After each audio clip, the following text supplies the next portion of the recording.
रूस के सुखोई 30 विमानों का भारत आ रहा सैलाब तो उधर इजराइल ने भी दे डाला बेहद भयंकर तोहफा। नए सुखोई 30 विमानों के लिए तैयार हो रही ऐसी भयानक मिसाइल जो ब्रह्मोस की तरह कर देगी टारगेट को पूरी तरह से नेस्तनाबूद। चीन पाकिस्तान पर तबाही लाने उतर रही हैं 100 क्रिस्टल मेज 2 मिसाइलें। दोस्तों, रूस ने भारत के साथ दोस्ती निभाते हुए चीन की दादागिरी का तगड़ा ताबीज बना डाला है। रूस ने अपने घातक सुखोई विमानों को भारत में ही बनाने की डील की है, तो फिर रूस जैसा ही दोस्त इजराइल भला इस मामले में कैसे पीछे रहता। उसने भी भारत को ताबड़तोड़ अपनी एक बवंडर मिसाइल की सौगात भेजी है, जो कितनी भयंकर है इसका अंदाजा इसी बात से लगाया जा सकता है कि इस मिसाइल ने ईरान के खतरनाक मिसाइल डिफेंस सिस्टम S-300 को बर्बाद कर दिया था और जिसके बाद ईरान बिलबिला उठा था। अब ये मिसाइलें भी भारत में ही बनने जा रही हैं और इससे भारतीय वायुसेना की ताकत में बवंडर इजाफा होगा। ये तैयारी इस हिसाब से दुश्मन के लिए बेहद घातक है क्योंकि जम्मू में लगातार पाकिस्तान स्पॉन्सर्ड टेररिज्म इस वक्त फिर से सर उठाने की कोशिश कर रहा है और भारत इसके खिलाफ बड़ी कार्यवाही करने की योजना बना रहा है। और सुखोई 30 में तैनात होने के बाद क्रिस्टल मेज 2 के जरिए बिना पाकिस्तानी सीमा में घुसे जैश के शिविरों को आसानी से निशाना बनाया जा सकता है। वहीं ये मिसाइल चीन के लिए भी मौत बन सकती है। हाल ही में जब भारत के पास नए सुखोई विमान आ जाएंगे, तब भारत इन मिसाइलों का यूज इन्हीं सुखोई विमानों के साथ करने वाला है। दोस्तों, चीन पाकिस्तान के खिलाफ भारत की भयंकर तैयारी और एडवांस सुखोई में फिट होने वाले इस इजरायली ब्रह्मास्त्र को करीब से जानने के लिए वीडियो के आखिर तक बने रहिएगा। सुखोई 30 और क्रिस्टल मेज 2 चीन के लिए बनेंगे काल। रूस और इजरायल दोनों मिलकर करेंगे ड्रैगन का सफाया।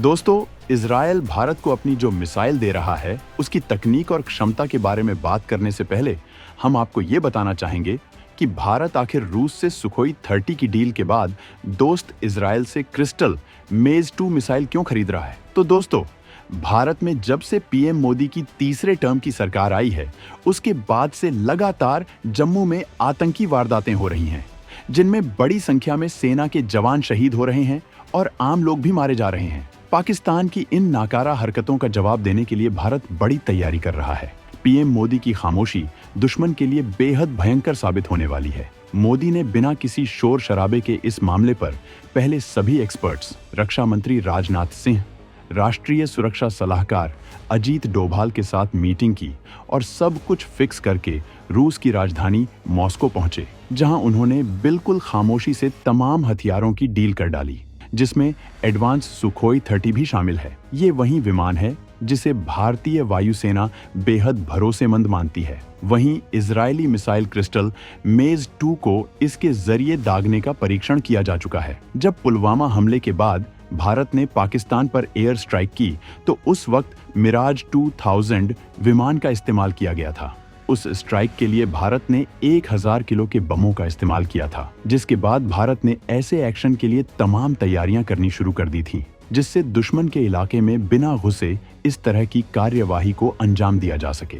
इसी वजह से भारत ने तरह तरह के परीक्षण शुरू कर दिए थे, जिसमें देश के रक्षा विशेषज्ञों ने ये पाया था कि अगर सुखोई 30 को इजरायली क्रिस्टल मेज 2 मिसाइल को दागा जाए तो ये बेहतर तरीके से एक्शन को अंजाम दे सकती है। ऐसा इसलिए है क्योंकि ये मिसाइल ऐसी तकनीक से लैस है जिसे रोक पाना पाकिस्तान के बस की बात नहीं है।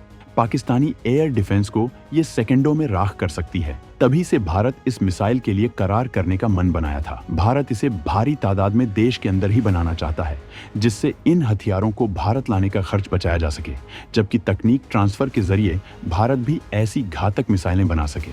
इस मिसाइल की ऐसी क्षमताएं हैं जो जंग में दुश्मन के खिलाफ गेम चेंजर साबित होंगी। भारत पर जहां जंग का खतरा मंडरा रहा है, वहीं इजराइल लंबे वक्त से आतंकियों के खिलाफ जंग कर रहा है। ऐसे में भारत ने भी इजराइल को हथियारों की भारी सौगात भेजी है, जिसके बदले में इजराइल भारत को ये तोहफा देने वाला है। दुश्मन के इलाके में घुसे बिना टारगेट को कर सकती है तबाह, लक्ष्य से टकराकर उड़ा देती है चीथड़े, टैंकों को कर देती है राख। दोस्तों, इस मिसाइल की ताकत और तकनीक ही है जिसने भारतीय वायुसेना को आकर्षित किया है। हालांकि भारत के पास भी तमाम तरह की स्वदेशी मिसाइलों का जखीरा है, लेकिन इस तरह की शॉर्ट रेंज मिसाइल नहीं है जो इतना घातक हमला कर सके। इसी वजह से भारत इस मिसाइल को अपने जखीरे में शामिल कर सकता है। वैसे तो भारत ने पहले ही इस मिसाइल को टेस्ट कर लिया था। भारत इजराइल दोनों बेहद खास दोस्त हैं। लंबे वक्त से इजराइल भारत को हथियारों की मदद देता आया है। इजरायली हथियारों का बहुत बड़ा खरीदार भारत है। इसी वजह से भारत अब इस हथियार को भी अपने जखीरे में शामिल करने वाला है। बेहद जल्द इसे लेकर डील होने वाली है और फिर सुखोई 30 की तरह ही इसे भी भारत में ही बनाया जाएगा। भारत फिलहाल दुनिया में उन्हीं हथियारों के लिए डील कर रहा है जिनके लिए तकनीक ट्रांसफर और मेक इन इंडिया का विकल्प खुला हो। फ्रांस ने राफेल के मामले में तकनीक ट्रांसफर नहीं की और न ही मेक इन इंडिया की शर्तों को माना। इसी वजह से भारत ने राफेल विमानों के लिए ज्यादा बड़ा डील नहीं की थी, जबकि भारत को ज्यादा विमानों की जरूरत है। हालांकि जरूरत के हिसाब से भारत अपनी शर्तों में डील दे देता है, लेकिन प्रायोरिटी उसे ही दी जाती है जो भारत की इन शर्तों को माने। भारत ने इसी वजह से रूस से सुखोई 30 के लिए दोबारा डील कर ली है, जबकि फ्रांस राफेल के लिए इस डील को रूस से छीन सकता था। पीएम मोदी ने अपने इस एक्शन से फ्रांस को ये बता दिया है कि रूस की बराबरी करने के लिए पश्चिम को अभी कितने दम चलने बाकी हैं, जबकि इजराइल इस मामले में खुलकर भारत के साथ है और अपने तमाम हथियार वो भारत में बना रहा है और तकनीक ट्रांसफर भी कर रहा है। इजराइल के हर्मीज 900 ड्रोन हैदराबाद में अडानी की कंपनी बना रही है। अडानी डिफेंस ने रक्षा विभाग और इजराइल के एल्बिट सिस्टम के साथ इसके लिए साझेदारी की है। ऐसे तमाम इजरायली हथियार भारत में बनाए जा रहे हैं और अब क्रिस्टल मेज 2 मिसाइलों को बनाया जाएगा। इजरायली कंपनी राफेल इस मिसाइल को बनाती है। भारत ट्रांसफर ऑफ टेक्नोलॉजी के तहत देश में ही करीब 100 मिसाइलों का निर्माण करेगा। यहाँ इस मिसाइल का प्रोडक्शन कल्याणी ग्रुप कर सकता है। इस मिसाइल की रेंज 250 किलोमीटर है, यानी हवा से सतह पर मार करने वाली यह लंबी दूरी की बैलिस्टिक मिसाइल है। इस मिसाइल का वजन करीब 1360 किलोग्राम है। इस मिसाइल में 384 किलोग्राम वजन का वॉरहेड यानी हथियार लगा सकते हैं। इस वजन के ब्लास्ट फ्रेगमेंटेशन यानी टारगेट से टकराने के बाद उसके चिथड़े उड़ाने वाले हथियार लगा सकते हैं। इसके अलावा इसमें 360 किलोग्राम का पेनेट्रेटिंग यानी मोटी दीवारों वाले बंकरों को उड़ाने वाले वॉरहेड लगा सकते हैं। मतलब साफ है, दुश्मन कितने भी मजबूत कवच में छिपा हो, उसका बचना मुश्किल है। तो दोस्तों, भारत के जखीरे में शामिल होने वाले इस घातक हथियार की ताकत के बारे में आप क्या सोचते हैं? कमेंट करके जरूर बताएं और भारतीय वायुसेना के समर्थन में वीडियो को लाइक जरूर करें।